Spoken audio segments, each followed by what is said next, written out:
Selamat siang Tribuners. Eh, Hari ini saya berada di kantor PDAM Kabupaten Ende, dan sebentar lagi kita akan bertemu dengan Direktur PDAM Bapak Justinus Ani SE.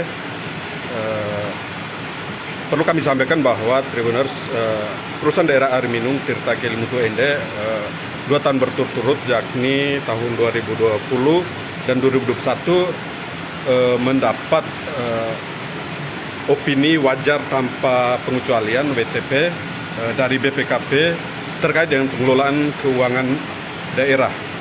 Nah, bagaimana dengan strategi yang dilakukan oleh Direktur perusahaan daerah air minum ini sehingga PDAM Kabupaten Ende meraih WTP? Kita sekarang sudah berada persis di depan pintu ruangan Direktur PDAM Ende. Selamat siang Pak Direktur. Selamat siang. Baik Tribuners, di depan kita ini sudah ada Bapak Justinus Ani SE selaku Direktur PDAM Tirta Kelimutu Ende. Nah, berdasarkan informasi Pak Justinus, kami mendapat informasi bahwa PDAM Kabupaten Ende pada tahun buku 2020 dan 2021 itu mendapat opini wajar tanpa pengecualian dari BPKP terkait dengan pengelolaan keuangan di perusahaan ini. Nah, apa strategi yang dilakukan oleh PDAM terkait dengan perolehan opini WTP ini? Silakan. Baik, terima kasih Tommy. Yang pertama saya harus berikan apresiasi kepada Bupati Ende sebagai pemilik perusahaan daerah. Yang kedua kepada seluruh karyawan saya, dan juga yang ketiga para pelanggan. Dan berkat upaya mereka lah saya mampu mengendalikan dan mengelolakan perusahaan ini sampai dengan dengan opini dari kantor akuntan publik dan dalam pengelolaan keuangan perusahaan daerah ini wajar tanpa pengecualian sudah 2 tahun berturut-turut. Yang berikut bahwa tidak ada strategi yang dibangun, tetapi ketika saya berada di sini saya mencoba untuk mereview seluruh laporan keuangan perusahaan dan apa opini dari kantor akuntan publik, juga ditambah dengan laporan hasil audit dari BPKP tentang kinerja perusahaan. Dari tahun-tahun sebelumnya saya coba membuka, saya mempelajari, dan masuk tahun pertama ketika saya berada di sini, ketika dilakukan audit bahwa pembenahan-pembenahan dan usul saran yang diberikan oleh KAP dan juga dari BPKP, step by step saya membenahi dan yang saya perbaiki, dan hasilnya sangat memuaskan bahwa perusahaan ini mendapatkan penilaian wajar tanpa pengecualian. Yang kedua menyangkut kinerja perusahaan ini juga diaudit oleh BPKP dengan dengan skor masih dengan skor yang meningkat dari tahun 2020 ke 2021. Tapi kategori perusahaan daerah Ende masih kategori kurang sehat. Karena kurang sehatnya ada beberapa poin yang perlu pembenahan, yaitu soal pelayanan terhadap pelanggan air minum dan intensitas pelayanan.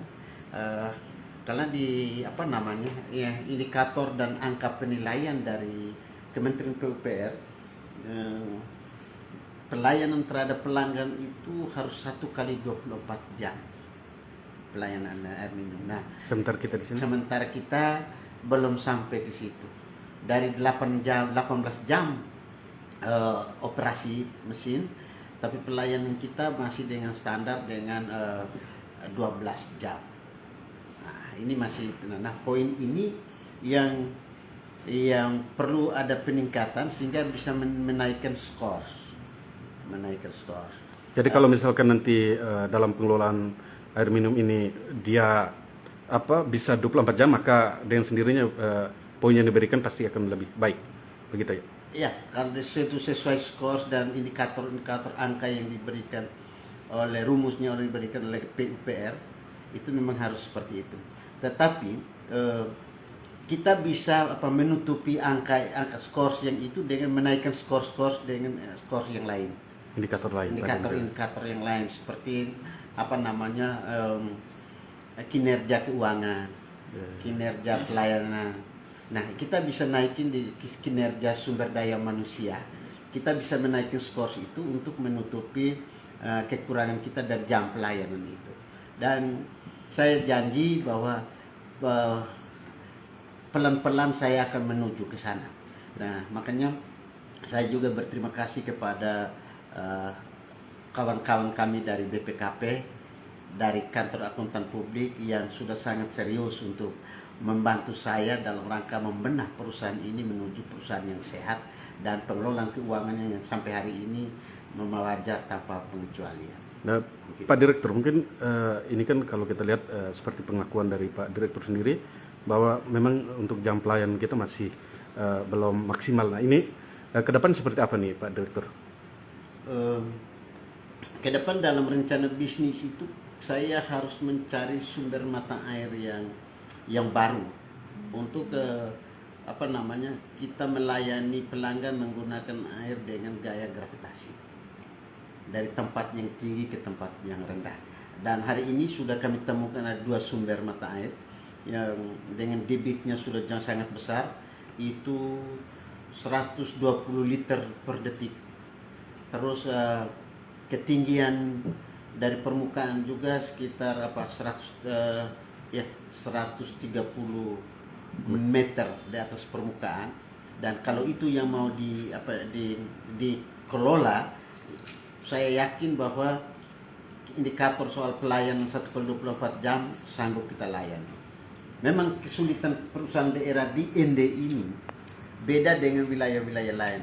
Kita masih menggunakan pompa produksi menggunakan mesin pompa pendorong. Karena topografi ND ini sangat beda dengan wilayah-wilayah lain.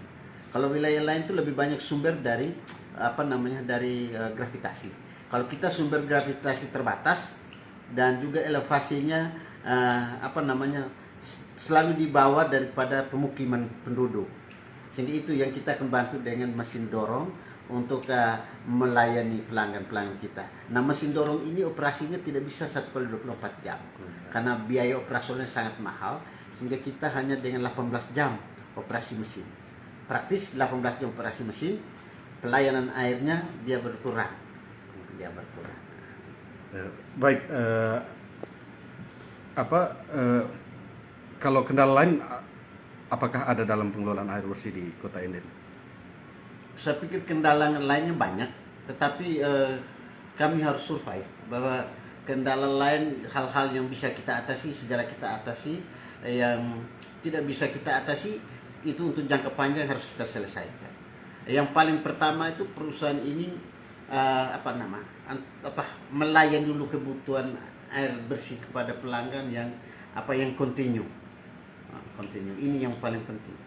Soal keuntungan, soal bagaimana hal-hal yang kita hadapi di lapangan, saya pikir ini biasa dan tidak perlu ada keluhan sebagai perusahaan daerah yang untuk melayani kebutuhan dasar masyarakat. Saya pikir kita harus siap untuk memenuhi tuntutan pelanggan. Terus terkait dengan niat baik dari PDAMND untuk meminta PMK untuk membackup dari sisi anggaran. Itu bagaimana? Ada upaya yang dilakukan oleh PDAM untuk meminta bantuan kepada pemerintahan ini sejauh ini bagaimana? Jadi upaya PDAM sudah, tinggal sekarang pemerintahan dan dewan yang punya hati dan punya niat untuk membantu masyarakatnya dalam hal ini pemenuhan kebutuhan dasar. ya kita lagi ajukan penyertaan modal dari pemerintah daerah. Itu satu. Yang kedua, kita lagi rancang untuk memohon subsidi subsidi tarif. Karena sampai saat ini PDAM ND ini sudah masuk menjalani tahun ke-10, tidak pernah dilakukan perubahan tarif air minum bersih ini. Dan ini tidak boleh. Karena apa? Karena biaya operasional semakin besar, tidak bisa ditutupi dengan dengan harga dasar yang diberlakukan sudah 10 tahun ini. Ini kita lagi upayakan, dan saya percaya bahwa dalam perjalanan ke depan pemerintahan akan membantu total perusahaan daerah ini. Baik, Tribuners sekalian di mana saja berada, itu tadi wawancara kami dengan Direktur PDAM Tirta-Kiel Mutu ND, Bapak Justinus Sani SE. Semoga apa yang diharapkan oleh Bapak Justinus Sani ini dalam pengelolaan air bersih ini ke depan akan semakin lebih baik, dan masyarakat juga akan puas untuk mendapatkan pelayanan dari PDAM Kabupaten ND. Terima kasih, salam sehat dan salam sukses untuk kita semua.